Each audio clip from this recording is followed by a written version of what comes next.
Now, if you're someone that is looking to improve your ankle mobility and your strength, then you came to the right place.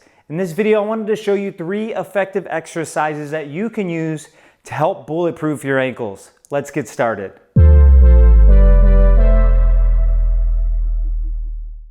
What's going on, guys? It's Dr. Mike, and I'm a physical therapist providing tips on how to build strength and longevity with your body. Today, we're going to be talking about some effective stretches and exercises that you can use to help improve and maintain the flexibility in your ankles and further allow you to strengthen those ankles so that they are bulletproof. Now, the first things first is to understand why this is important and why this typically happens to us. We have to understand as we get older, one thing that happens is we stop stretching, we stop doing things that are uncomfortable. And the ankles specifically are such an important joint, specifically because when we're walking, we kind of disregard and forget what's happening to all of the muscles of the ankle. We're using a lot of our calf muscles, we're using a lot of the muscles of the foot as we're propelling forward and moving around and using what we call as physical therapists, locomotion.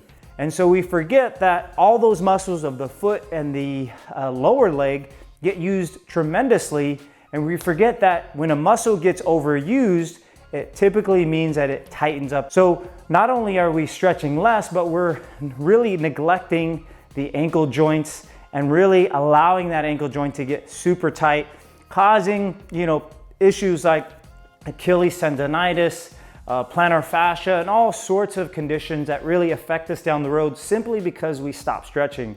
The other reason why our ankles get stiff is specifically because our whole lives we spend less barefoot time and more in shoes that are very supportive. Even tennis shoes these days that normally that you buy, you'll have a cushion in between there, and they're very supportive. And for some of you that might be comfortable in the beginning, but over time we have to realize what these shoes are actually doing to our feet. Now, if you want more information on how I feel about barefoot shoes and how I think the benefits of wearing minimalist shoes can really improve your foot health, I'm gonna post that video up here so you guys can check out later. But in the meantime, we're gonna get started with some stretches and some things that you can start to do to help improve your ankle flexibility. The number one way that you can easily start to unlock your ankle flexibility is spending more time in this split stance position.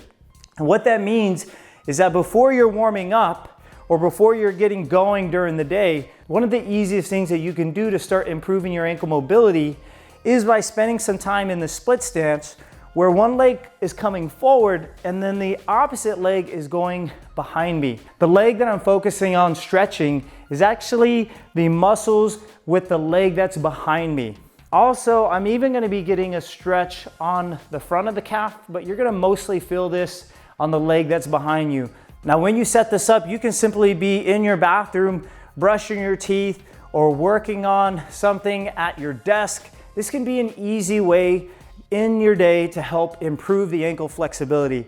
So both feet are gonna be facing forward, and you're gonna simply just spend some time in this split stance, and you're gonna feel all the tissue behind the knee and even the ankle, which is our calf muscles, really start to kind of wind up and stretch, okay? So you're definitely gonna wanna focus on working both sides, and the key is facing both feet facing forward and trying your best to keep that heel on the ground with the knee straight there, okay? Now, the second way that we can start to improve your ankle mobility is by simply just sitting in a squat with some support. So whether that's holding on to the inside of the doorway or whether that means you're holding on to a weight like this or a kettlebell, and this doesn't have to be heavy. It's not a strengthening exercise, but the weight is kind of counterbalancing your body so that now you can really work through those tight areas of the ankle. This allows you to really rock your body forward on your ankles, really start to shift your weight from your left side to the right to expose some of the outside of the ankle joints. And you're gonna feel stretching on the Achilles tendon and in the calf area there. And it's gonna feel really great. And you can spend about 1 to 2 minutes hanging out at the bottom of a squat there. Now, I get it. Some of you may feel like sitting at the bottom of a squat is just uncomfortable and you might not even be able to get in that position. And that's why the Lotus Soleus stretch can be so beneficial for those of you that do have trouble squatting. All you have to do is simply raise one leg that you want to stretch on a box or a step, just like so. You're gonna grab a moderate weight like a kettlebell or a dumbbell. And if you want something that's a little heavier, it's going to obviously apply more pressure to the stretch, but something lighter, you may not feel a deep stretch when you're working on this. But you're simply gonna grab that weight and you're gonna place it over the top of your knee, and you're using the load of the kettlebell or the weight to allow you to really feel an excessive stretch behind the calf and the Achilles there. This is forcing our ankle into ankle dorsiflexion, which is a common motion that we often lack and lose over time. And this will allow you to really restore that piece of your ankle range of motion. And you can hang out here for a few minutes. And after you work on one side, then you can switch and start to also work on the other. The key point with this Lotus stretch though, is this allows me to really use my body weight to shift my weight forward and allow my knee to kind of work through those tight spots in the ankle. So that may mean that you're going kind of in this forward direction. I may even explore going slightly outward there or even slightly inward there. But either way, you're kind of greasing those joints, slowly moving your knee up and back. And you might feel in the position there where you feel a good stretch behind the calf there. Now, if you stuck around to the end of this video, kudos to you, because now we're gonna go over a bonus exercise, which is going to make a dramatic effect on your flexibility and your strength. Now, none of these stretches really make the biggest difference if you're not working on any strengthening with them.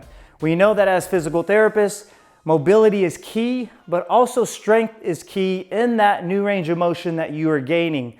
So the deficit calf raise can be one of the easiest ways that you can implement a strength exercise as well as improve the ankle mobility in both of your feet there. So you're gonna be basically allowing both of your heels to be kind of hanging off the edge. I'm using a plate here, but you can use a step or a platform where basically I have a third of the foot, so my forefoot, both up on the top of a plate.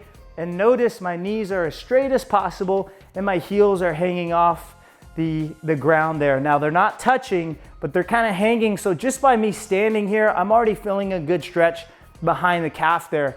Now for strengthening purposes, we're gonna raise up all the way we can up on those toes, really trying to think about bringing my heels closer together to really get that squeeze on the calf area. And then I'm gonna lower down all the way slowly. When we lower down and control that contraction, we call that an eccentric contraction. Not only are you focusing on strengthening the calf muscles, but at the same time, you're actually focusing on lengthening, so stretching the calf muscle. And when I'm working on this exercise, I'll do this for about 3 to 4 sets, anywhere between 10 to 15 repetitions. And if I really want to challenge myself, instead of doing two-legged, I can even do one-legged at a time. And that's gonna really bring up the intensity of the exercise and really allow me to see what type of imbalances in regards to strength and mobility that I might hold when we're comparing one leg to the other. Now, those are some of the most effective exercises that you can use to help improve your ankle mobility and your strength. Now, if you want more tips on how to build healthy feet, check out this video I made here. I'll see you in the next one.